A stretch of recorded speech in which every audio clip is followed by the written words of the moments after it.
तो hello guys, welcome my channel short Sameer में आपका स्वागत है। आपका समीर भाई लेके आया है अपने पावर स्टार पवन सिंह का तीसरा होली के गाने का जो फर्स्ट लुक जो है उसका पोस्टर जो है आ चुका है और यहाँ पे मैं लगा देता हूँ, आप लोग देख लें। बहुत इंतज़ार किया पवन सिंह का तीसरा होली के गाने का और फाइनल इस गाने का पोस्टर जो आ गया है और गाना जो है कल या परसों ये गाना आ जाएगा। और ये गाना बहुत बड़ा लेवल का गाना है और इसीलिए ये गाना आने में टाइम लग गया है। तो अभी तो पावर स्टार पवन सिंह का पावर जो है स्टार्ट हुआ है।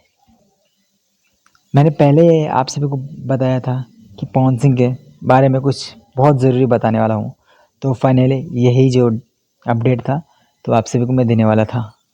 तो बाकी कल ये गाना आ जाता है, कल या परसों, तो सुनते हैं और गाना कैसा है।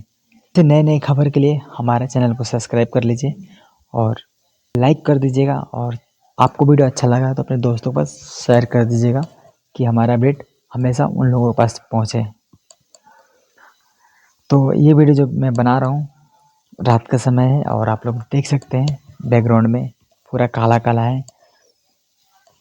और मेरे को जैसे ये अपडेट मिला मैं सोचा आप लोगों को अपडेट बता दूँ। तो चलिए वीडियो बड़ा नहीं करते हैं और मिलते हैं ये जब गाना आ जाता है पवन सिंह का, तब मैं आप सभी से फिर से दोबारा बात करूँगा। जब तक अपना ध्यान रखें और हमारे चैनल को सब्सक्राइब कर लीजिएगा। फिर से एक बार और कह दे रहे हैं और मिलते हैं कल। जय हिंद।